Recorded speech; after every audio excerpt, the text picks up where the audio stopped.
On today's Minute of the Apes, it's the end of the world as we know it, and I feel fine. They greenlit the sequel without a story in mind. They just wanted to equal an unexpected gold mine. He said, oh no, as Heston said, I got to go. These are just some of the facts you ought to know as we go. Beneath the Minute of the Apes. Beneath the Minute of the Apes. Beneath the Minute of the Apes. The only good human is a dead human. Hello and welcome to Minute of the Apes, the daily podcast where we break down every minute of the Planet 8 movies, 1 minute at a time. I'm Todd. I got Richard and Sean. It is minute 94. Hey, Are we guys. happy? We're almost there. are we happy? I mean, we're saying goodbye to these characters. This is kind of the last minute. We still have a minute after this. That's all credits, but let's be fair, it's just credits. Well, we get to talk a little bit more about the movie. Yeah, I think so. I'm going to talk about this minute, but I'm going to hold my reflections on the movie till the next minute. Okay. I'm gonna offer this reflection. I'm glad this movie's done. Yes. Simply from the standpoint of it hasn't been as a rewarding experience when we break it down. I'm actually very excited for the next minute because there's a lot of things we can get into what the cast even felt about it. So, All right. with that said, let's go for minute 94. Sean, tell me what's going on. All right, we start minute 94 with Brent still on his shooting spree and ends with the beginning of the credits, the cast of characters. Here comes the last action-packed minute of Beneath the Planet of the Apes.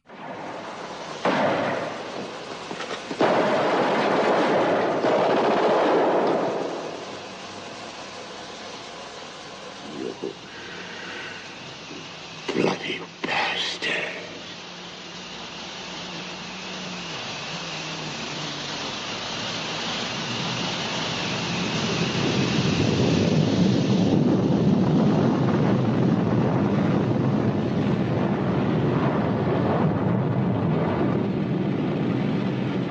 In one of the countless billions of galaxies in the universe lies a medium-sized star, and one of its satellites, a green and insignificant planet, is now dead.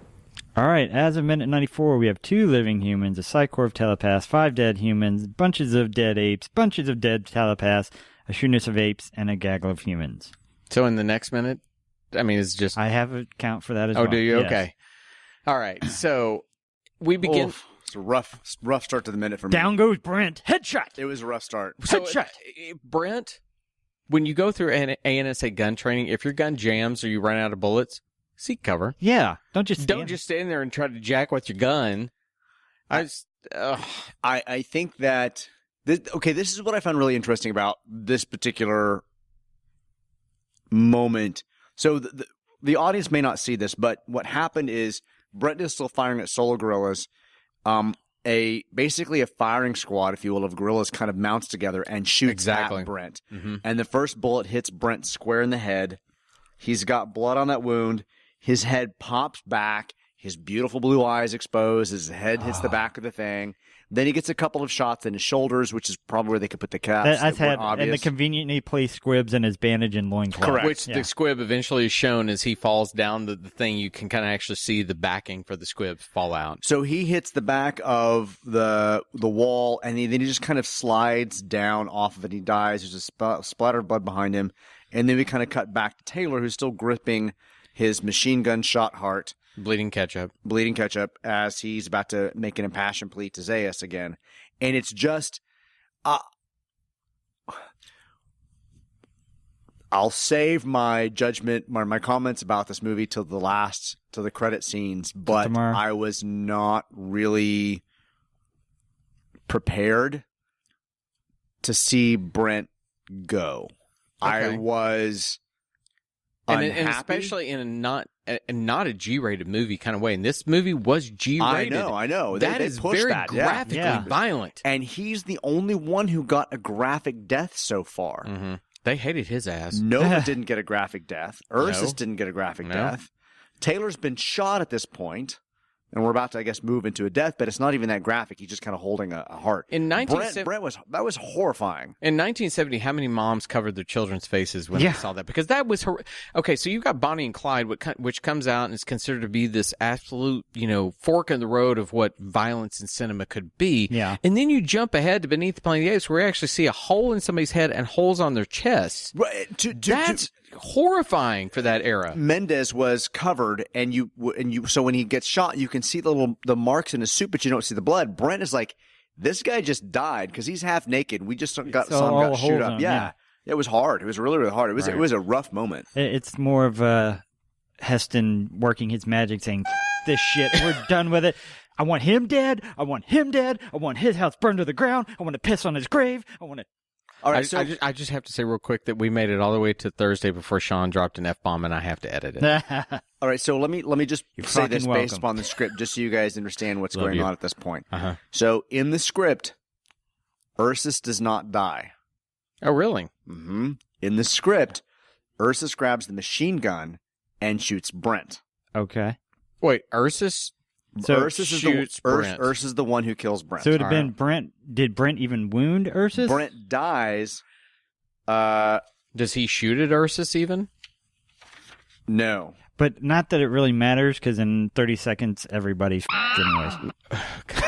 So, yes, in case you don't know the end of the film, and if you're finding out through this podcast, everybody's about to die. Ursus fires at Taylor, injuring Taylor. He then fires at Brent, killing Brent. Okay. Ursus is still alive in the moment that Taylor talks to Zaius.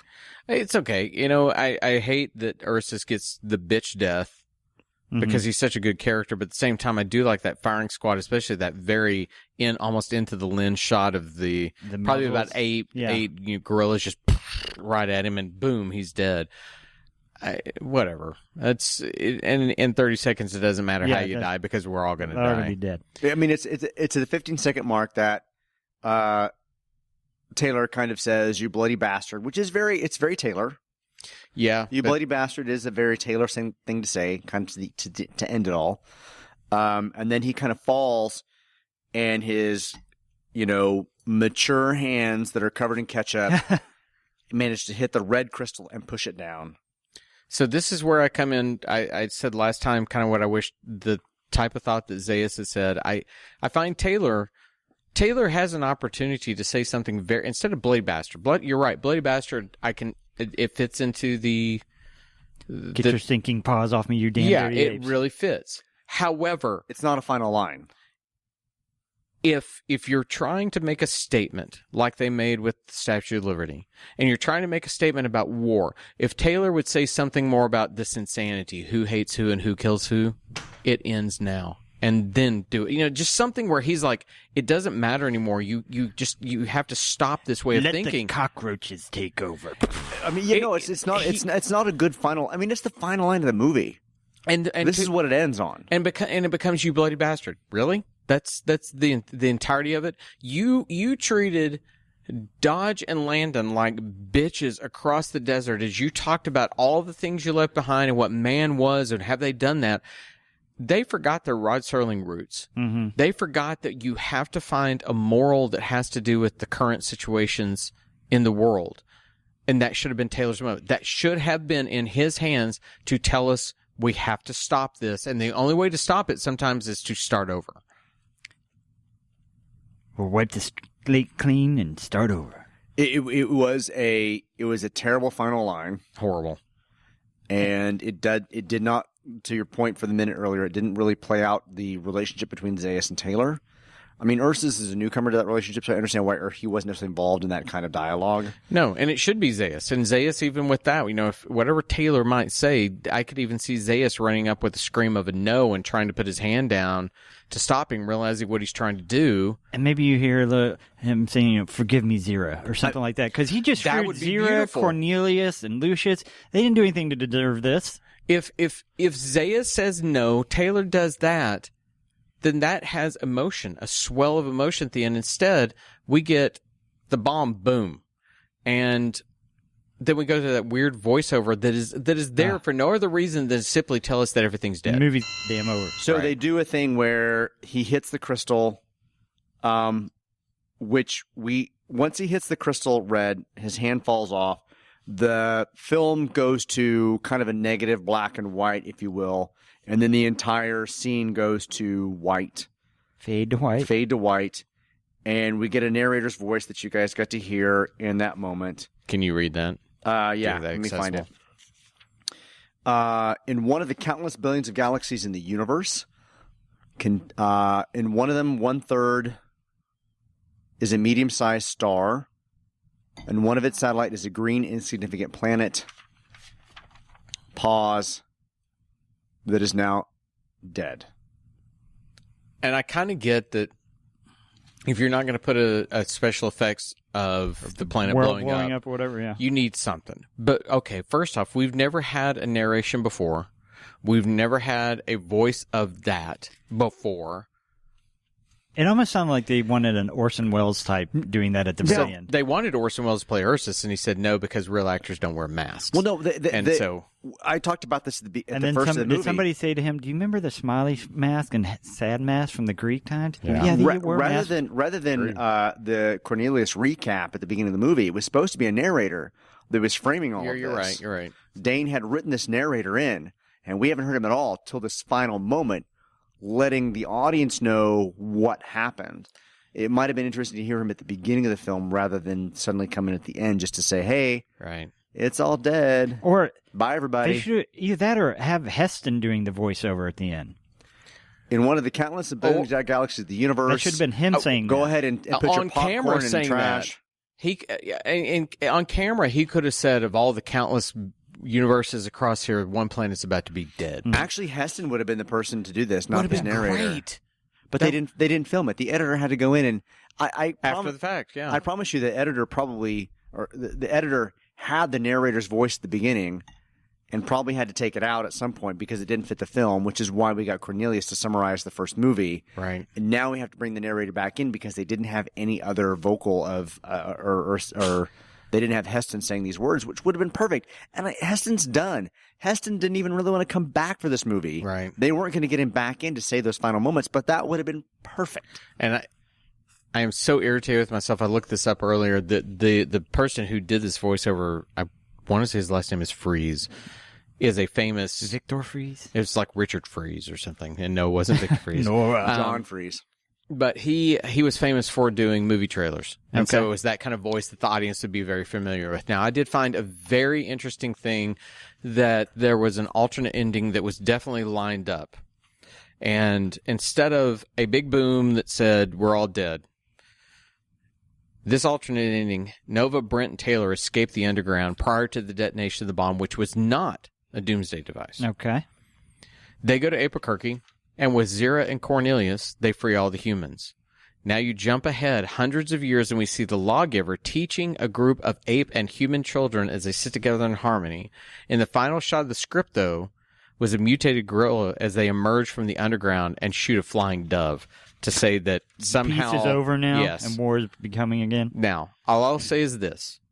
The reason I really had to put that note in here is that very structure, that will be referenced again. Huh? That will be referenced again. Okay. So yeah, so I have an article from Starlog from 1986, I believe, and yes, Dane's treatment climaxes with both the ape army and mutants perishing in an underground nuclear explosion, while Taylor and Nova escape.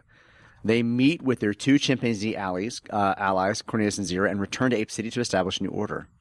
And there is an optimistic ending in which all captive humans are freed, and new era dawning beginning between man and ape, and that is the makeup for the half human, half ape child that they found too shocking. And have you seen that makeup test? I haven't seen the makeup test, but I saw some stills of the half human. It's really kind of, it's not gross, but it's odd because the snout of a chimpanzee is put on a child, and the child has hair around about their face, but the snout is 1/3 of the snout you would expect. So it almost looks like a deformity. Well, it's very odd. We're moving into like interspecies. Yeah, that's where that went. I know what they were trying to go with that kind of idea, and maybe we should talk about it after the credits scenes. Yeah, as opposed to this moment. But but that's like interspecies mingling. I would think that, so Heston's thing where he came up with this, I want the sequels to be, I don't want another sequel, let's kill my character, and then it was like, why don't we blow the whole thing up? I get why I wanted that, but at the same time, this idea that you've killed all the destructive elements, the telepaths, and the militant guerrillas, and now you've got people working in harmony,